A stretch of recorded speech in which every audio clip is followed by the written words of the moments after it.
سلام كميت تصنحوتا بعلت 21 ميجابيت 2018 ናብ ዕለት 22 ዘውግህ ለይቲ ፍሉይ ዝበለ ተግባር ቅትለት ኣብ ከተማ ዓድዋ ፍሉይ ጣብያ ደበቺ ዝተፈጸመ ገበን ቅትለት ከም ዝነበረ ዝፍለጥ ኮይኑ እዚ በዓይነቱ ፍሉይ ዝበለ ወንጀል እታ ውላድ ኣብ ልዕሊ ወላዲታ ዝፈጸመቶ ቅትለት እዩ። 16 ዝዕድሚኣ ተምሃሪት 7ይ ክፍሊ ዝኾነት ሰገን ሮዳስ ድማ ኣብ ልዕሊ ወላዲታ ተጋዳሊት ወይዘሮ ፍረወይኒ ታረቀ ዝገበረቶ ቅትለት ምዃኑ ዝፍለጥ ኮይኑ እዚ ኣብ ልዕሊ ወላዲታ ዝፈጸመቶ ኣስካሕካሕን ጭካንን ዝተመልኦ ቅትለት ምፍጻማ ድሕሪዚ ሬሳ ወላዲታ እውን ኣብ ትሕቲ 4-3 መዓልታት ሓቢኣ ከም ዘጽንሓታን እቲ ፖሊስ ኣብታ ከተማ ከምኡውን ሰገን ሮዳስ ብዛዕባ እዚ ጉዳይ እዚ ኣዝንትያ እያ ማለት እዩ። ክቡራት ተኸታተልቲ ኣብቲ ትሕቲ 4 ተሓቢኣ ናሃለይቲ እውን የዒንታ ድሙድ እዩ ከም ዘውፅኦ የዒንታ እውን ወፂኡ እዩ ተረኺቡ። ክቡራት ተኸታተልቲ እዚ ተግባር እዚ እውን ከም ሃንደበት ወይ ድማ ብግዚያዊ ዝተልዓለ ጎንፂ ዝተልዓለ ዘይኮነስ ንልዕሊ ወርሒ ዝኸውን ምስ ሓንቲ መሓዛኣ ብምዃን ብዙሕ ተልሚ ወፂዎ ከም ዝተዓለመ እዩ ዝሕበር ማለት እዩ።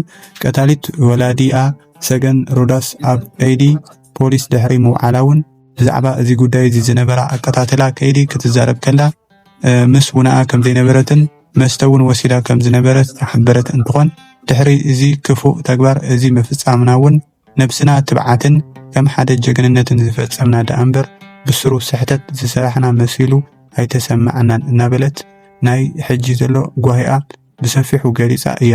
ኣብቲ ሕጂ ሰዓት ዘሎ ሓበሬታ ዝስማዕ ዘሎ ግን ሰገን ሮዳስ ወይ እውን ቀታሊት ወላዲታ ዝኾነት ኣብዚ ሎሚ ዕለት ኣብ ቤት ህንፀት ነብሳ ኣጥፊኣ ከም ዘላ እዩ እናተሓበረ ዝርከብ። እምበኣር እውን ብዛዕባ እዚ ጉዳይ እዚ ሙሉእ ሓበሬታ እንሆ ካብቲ ቤት ህንፀት ዝረኸብናዮ ሓበሬታ ኣለና።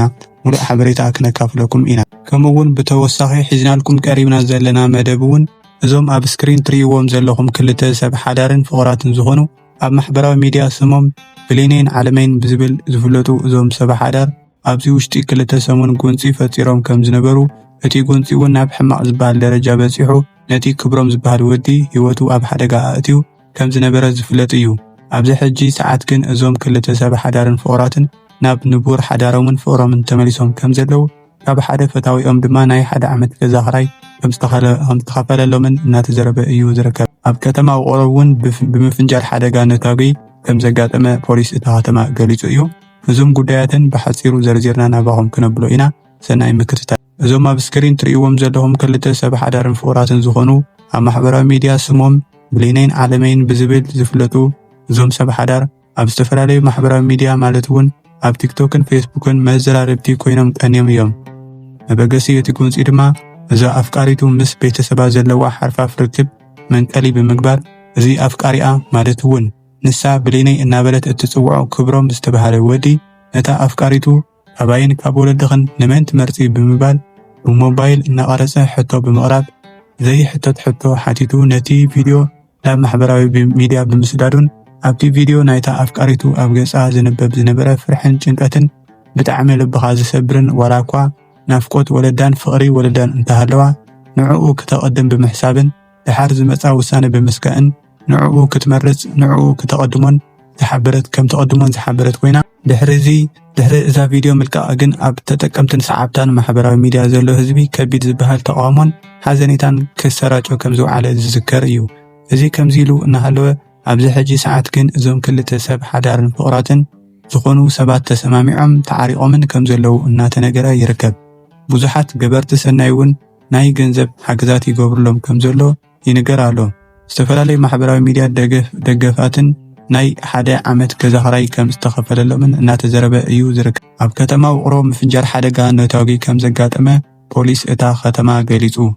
ሎሚ 9 ሚያዝያ 2018 ዓመተ ምህረት ረፋድ ኣብታ ከተማ ዘጋጠመ ሓደጋ ምፍንጃር ነታጊ ኣብ መንጎ 3 ሰባት ብምኽንያት ናይ ገንዘብ ጉዳይ ናይ ዘይምርድዳእ ዝተፈጠረ ከም ዝኾነን ክሳብ ሕዚ ካብቶም ቃሎም ዝሃቡ ተጠርጠርቲ መጠን እቲ ገንዘብ ድማ ከባቢ 500,000 ብር ከም ዝኾነ ብምሕባር ካብቶም 3 እቲ ሓደ ተጠርጣሪ ካብ ጅቡኡ መድሓኒት ኣውፂኡ ድሕሪ ምውሓጥ ነቲ ናይ ትኪ ቦምቢ ከም ዘፈንጀሮን ኣብ 3ኦም ተጠርጠርትን ኣብ ናይ ውልቀ ተበዳሊ ንብረትን ቀሊልን ከቢድን ሓደጋ ከም ዝበፅሐ ሓላፊ ምፅራይ ገበን ከተማ ውቕሮ ዋና ሳጅን ነጊሶም ሰለሙን ገሊፆም።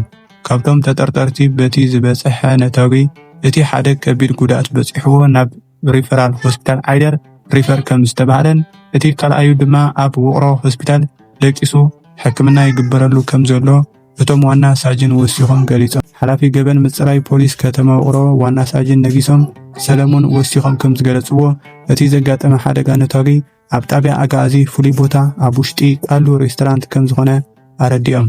መንቀሊ ናይቲ ዘይምርድዳእ ምፍንጃር ነታጉን ኣብ ምፅራይ ከም ዝርከብን ምርመራ ተወዲኡ ዕልባት ምስ ረኸበን ንህዝቢ ዕላዊ ክግበርን ድማ ዋና ሳጅን ነጊሶም ሰለሙን ኣረዲኦም። ኣብ መወዳእታ ማሕበረሰብ ከተማ ውቕሮ ኮነ መንእሰይ እታ ከተማ ኣብ ከምዚ ዝበለ ተግባር ዓርሱ ክከላኸልን ክቁጠብን ከም ዘለዎ ብምሕባር ተረጋጊኡ ስርሑ ክሰርሕ ድማ ፀዊዖም። ካሊእ ጉዳይ ኣብ ናይ ሮዳስ ዝተባሃለት ንወላዲታ ዝቐተለት ኣብ ከተማ ዓድዋ እቲ ኣቀታትላ ዝርዝር ክነስዕበልኩም ማለት እዩ። ክቡራት ተኸታተልቲ እዛ ሮዳስ እትበሃል ቆልዓ ምስ መሓዝኣ ኮይና ምሸት ሰዓት 2 ፈረቓን ቅድሚ ናብ ገዛ ብምኻድ ማለት እዩ እታ መዋቲት ኣዶ ኣብ ገዛ ኣብ ዘይነበረትሉ ሰዓት 2 ፈረቓን ምሸት ከይደን ኣብቲ እታ ሮዳስ በቲ ድሕሪ ማዕጾ ተሓቢኣ ብምጽናሕ እታ ሓንቲ መሓዝኣ ድማ ኣብቲ ድሕሪ ሳሎን ወይ ድማ ኣብቲ ከፍ መበሊ ሶፋ ኣብኡ ተሓቢኣ ብምጽናሕ ኣዲኣ ክትመጽእ ከላ ኣጋምሸት መዕረፍ የለኒ መደቀስ የለኒ ኢላ ኣብቲ መጸሉ ሰዓት እታ ወላዲት ማለት እዩ ተሓቢአን ብምጽናሕ ኣብቲ ገዛ ብመናይ ቡና መወቀጢ ሓፂን ጌራ እየን ቀጥቂጠና ማለት እዩ። ዳሕራይ ዝኩሉ ቀጥቂጠን ምስ ወቕዓ